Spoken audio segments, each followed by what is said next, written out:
Jadi first take itu ya apabila si tergugat tidak datang biasanya 2 kali ya. Sebenarnya bisa 1 kali, itu diatur oleh hukum acara nama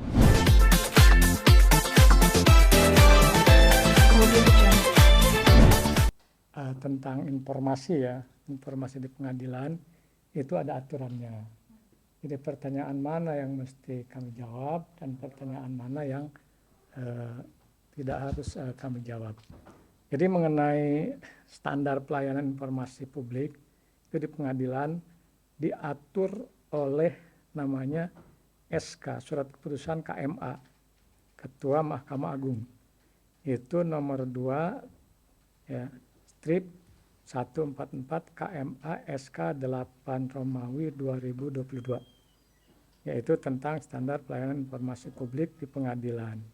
Nah, jadi ada pertanyaan-pertanyaan, bahkan permintaan yang wajib kita memenuhinya. Di antaranya misalnya ya, informasi tentang register. Saudara boleh tanya. Boleh saudara selidiki register. Nah, kemudian tentang juga data statistik perkara.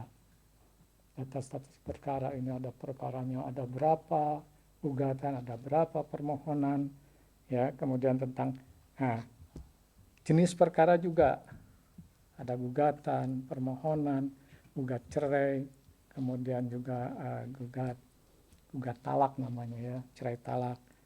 Nah, kemudian ada tahapan persidangan misalnya. Ya, proses penanganan perkara boleh saudara tanya, termasuk pertanyaan yang itu tadi akan saya jawab. Nah, jadi ini terbuka, boleh ya, boleh kami jawab. Yang tidak boleh itu yang disebut pengadilan agama tertutup itu proses persidangannya itu tidak boleh ya. Jadi nggak semua di pengadilan agama itu tertutup. Bahkan kalau ada yang nanya seperti tadi itu, ya wajib kami memberikan informasi. Gitu. Jadi begitulah. Ya, jadi ada yang mana bisa kami jawab, ada yang tidak. Tentang misalnya tentang alasan-alasan gugatan apa itu nggak mungkin kami jawab, karena itu ranahnya majelis hakim. Tapi yang lain-lain bisa kami jawab. Begitu ya. Oke. Terkait informasi itu Pak, gimana Pak? Informasi apa? Jawab, tanya yang tadi apa? Yang tadi pertanyaan. Gugatan perceraian pasangan Lexa Andriani dengan Hamzul. Ya. Yang nama yang tadi saudara sebut itu, saya tidak sebut namanya, memang itu sudah ada. Ada masuk daftarnya itu tanggal 22 kemarin ya. 22 bulan Oktober 2025. Itu perkaranya sudah didaftar, ada di register kami ya. Kalau nama-nama itu yang saudara atau pihak-pihak itu yang saudara sebutkan. Kemudian sidang pertama nanti itu tanggal 3 November. Tanggal 3 November 2025. Nah, jadi itu. gugatannya cerai talak, gugat cerai atau talak cerai Pak? Gugat cerai. Oh, berarti pihak perempuan yang mengajukan Pak ya? Iya, betul. Diajukan oleh kuasa hukum atau secara online atau bagaimana? Untuk era sekarang pengadilan itu pendaftaran semua melalui online, namanya e-court, electronic court pengadilan ya, diajukan oleh kuasa hukum. Kuasa hukum yang mengajukan. Kuasa hukum yang mengajukan ya. Jadi Pak, boleh dijelaskan secara prosedur setelah pendaftaran itu akan seperti apa di proses di pengadilan agama Pak? Ya. Prosedurnya saja Pak. Prosedurnya ya. Boleh dijawab nih Pak? Ya boleh. Kalau itu boleh. Itu karena tahapan. Iya betul Pak. Tahapan boleh ya. Nah, jadi ketika setelah mendaftar, para pihak ini akan dipanggil. Ditetapkan majelisnya siapa oleh ketua, kemudian majelis itu ketuanya akan membuat penetapan namanya, penetapan hari sidang atau PHS. Nah, kemudian keduanya akan dipanggil.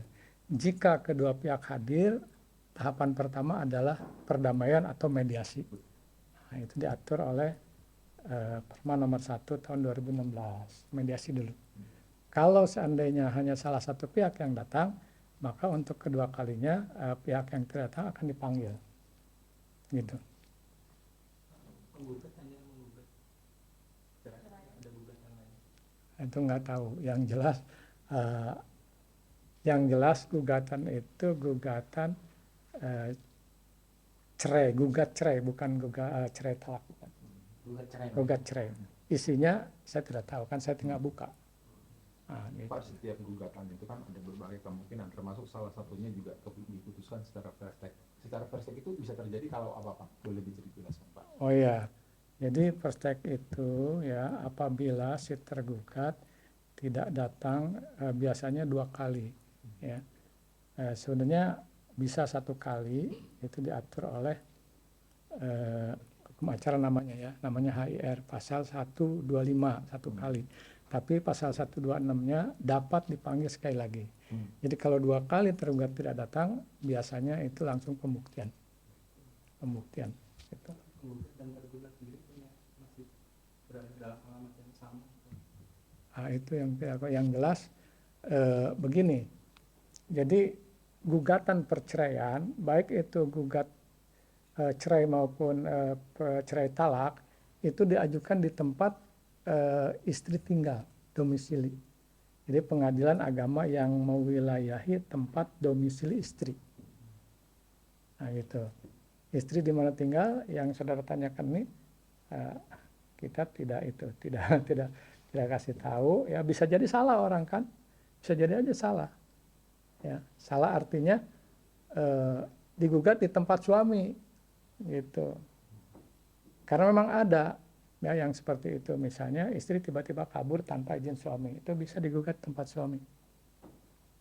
Oke, terima kasih Pak. Baik, terima kasih banyak Cukup? Pak. Baik, Pak, terima kasih maaf Pak, berarti bisa disebutkan bahwa perceraian ini bukan sebuah kerahasiaan Pak ya? Atau ada ketika ada orang... Oh iya, informasi itu silakan saja. Yang rahasia itu adalah persidangannya. Persidangan itu tertutup. Kemudian materi-materi di dalam gugatan, nah itu urusannya majelis hakim. Saya tidak bisa mengungkapkan di sini, gitu ya.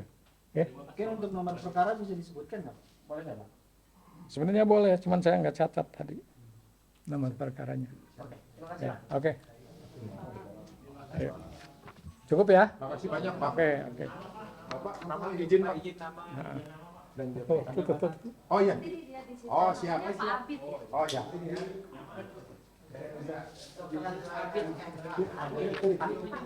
Boleh tahu nama lawyer kuasa hukum? Boleh sebenarnya, cuman saya nggak hafal. Saya hanya lihat tadi nama, kemudian berapa, sidang tanggal berapa. Mohon maaf. Oh iya, siap Pak. Enggak, tadi nggak ngomong. Udah teman-teman? Ya. Cukup ya? Oke. Ayo sama-sama. Ayo. Assalamualaikum. Ayo.